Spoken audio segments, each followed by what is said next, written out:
The needs of our planet were greater than she could supply. So we went beyond the reaches of our atmosphere.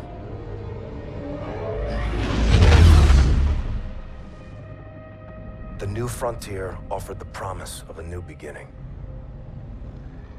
But the distance gave way to a movement with no connection to the place we call home. New rules, new ambitions, a new enemy. The Call of Duty franchise has taken players on quite the ride, and I think it's interesting to look at what has transpired along the way. From the battlefields of World War II to the Vietnam War to modern warfare to futuristic warfare, the franchise has definitely veered off in different directions over the years. From the typical cogs in the machine just doing their part to augmented soldiers with cybernetic abilities, players have decimated hordes of zombies and exterminated aliens. Needless to say, it's been one hell of a roller coaster. But despite the different conflicts, tonal shifts, and style changes, the core of what makes these games so much fun has always remained intact. It's everything around it that has changed over the years.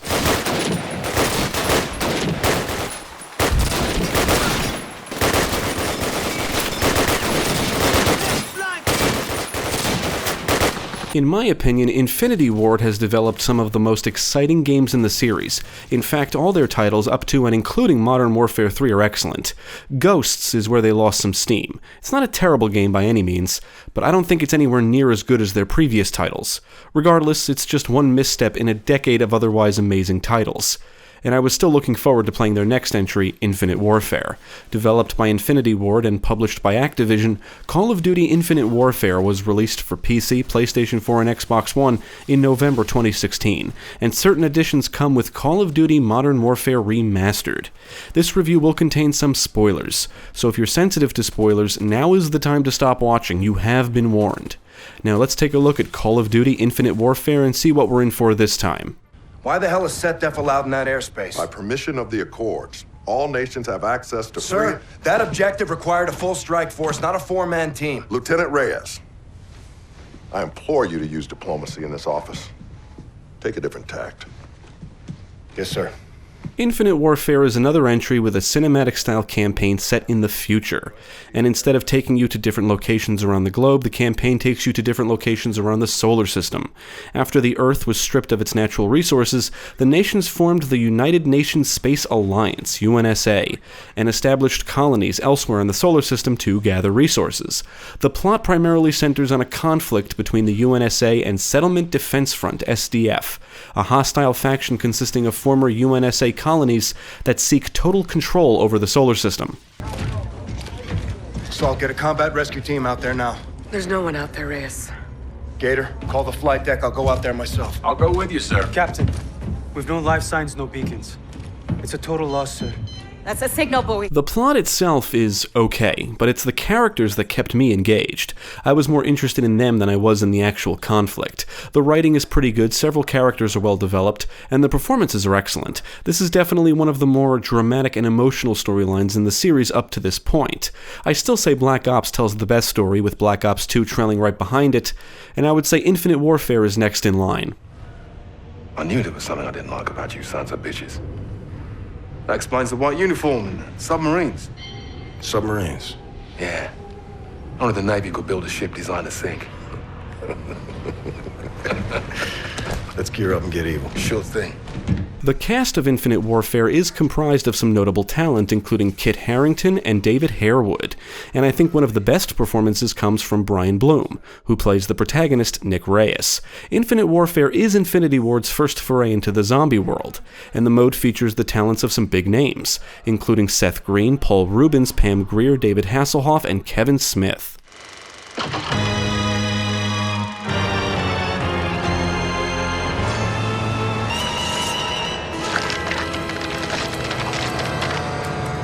Right off the bat, I want to say I think Infinite Warfare is much better than Ghosts, but the action is not quite as consistent as that of some of Infinity Ward's previous titles, like Modern Warfare 2 and 3.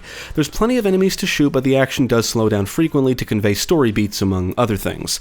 If you're a veteran of the series, you should know how it goes. You'll be forced to walk from A to B from time to time, follow NPCs around during certain segments, and you've got your scripted stealth sequences. The campaign also doesn't offer the same amount of customization options as that of Black Ops 3. 3. Look on this one.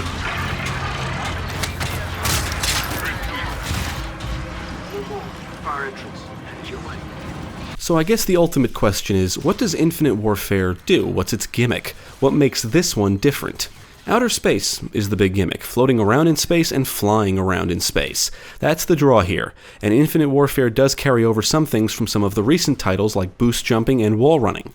I think the gunplay is excellent. The weapons look and feel cool, you'll get to use both ballistic and energy weapons, and the audio-visual feedback is great. Energy weapons are more effective against robots, and enemies hit with bullets often result in satisfying blood puffs.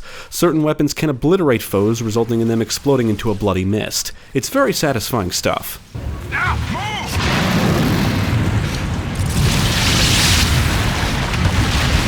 Although the customization in the campaign is not on the same level as that of Black Ops 3, you will earn rewards for completing missions, including suit upgrades, and you can customize your loadout before jumping into most missions, and certain locations you travel to contain armories, where you can unlock equipment upgrades. At a certain point in the story, Nick becomes the commander of the carrier ship Retribution. This is where you end up in between missions, and is where you can initiate the next mission, view logs, customize your loadout, and view the Most Wanted board, which shows you all the high-value SDF targets you've eliminated throughout the campaign.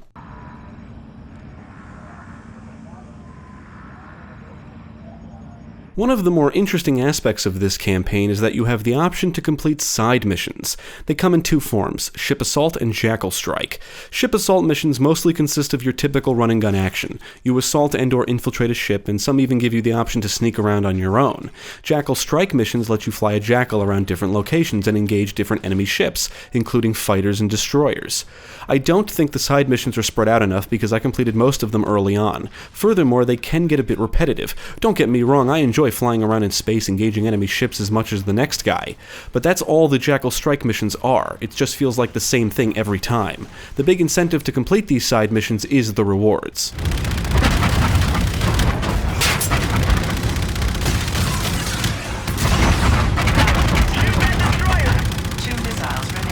Now, outside of flying around in the Jackal and floating around in space, Infinite Warfare does not feature a big variety of set pieces, at least when compared to some of its predecessors.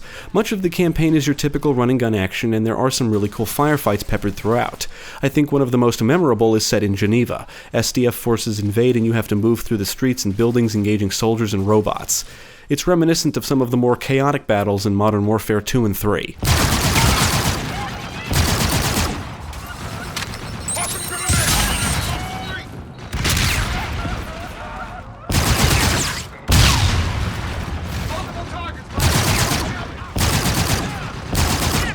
I do think the difficulty has been ramped up a little compared to some of the more recent previous entries. You can die quickly here if you're not careful, so taking cover is often crucial for survival during firefights. Infinite Warfare comes with the typical Call of Duty difficulty levels, but also features two additional difficulties that need to be unlocked: Specialist and YOLO, otherwise known as You Only Live Once. Specialist is extremely challenging. There is no health regeneration, and damage to different parts of your body will result in different penalties. It can be quite intense. YOLO is similar, but the difference here is that if the player dies, they have to start the campaign over. Yeah, these difficulties don't fuck around.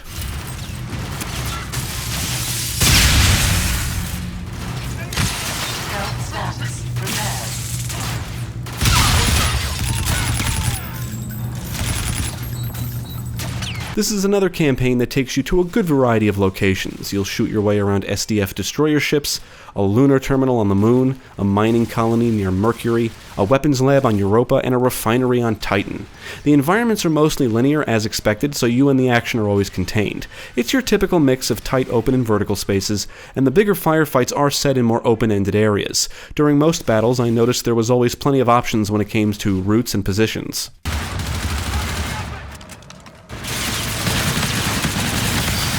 Now, I was actually able to join one multiplayer match, but most of the time I would sit in the lobby for a while waiting to join a game, so I didn't really get to experience much of the multiplayer gameplay.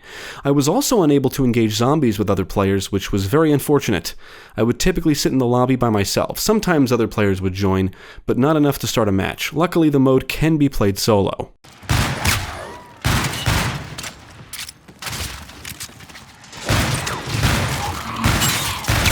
For Infinity Ward's first attempt at zombies, I think they did a really good job. It's not too different than the previous zombie stuff, but it is very atmospheric. The maps are based on different movie genres and are set in different locations and time periods, like 1950s California during an alien invasion, the seedy streets of 1970s New York, a 1980s theme park, a slasher horror-style lakeside camp in the 1990s, and an off-world military outpost where you'll engage the aliens known as cryptids, which were introduced in the Extinction mode in Call of Duty Ghosts.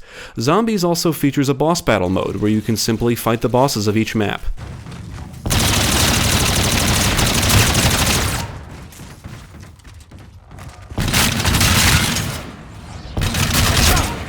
If you've played the previous zombie modes, you should know what to expect here. Multiple players can team up to survive increasingly difficult rounds or scenes of zombies.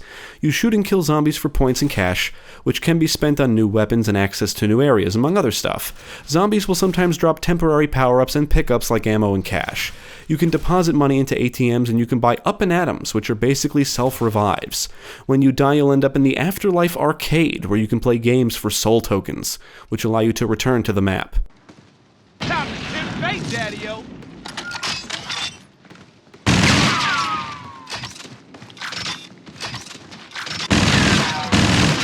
Weapons in multiplayer and zombies do level or rank up as you use them. You will earn experience and rank up as you blow away zombies, and reaching certain levels unlocks stuff like customization options. As you kill zombies and spend cash, you'll fill up a meter, and when it's full, you can activate one of 5 cards, which grant you a bonus. You can build a deck to use in matches, and most of them need to be unlocked. If you run out of cards during a match, you'll have to pay a fortune teller to refill your deck.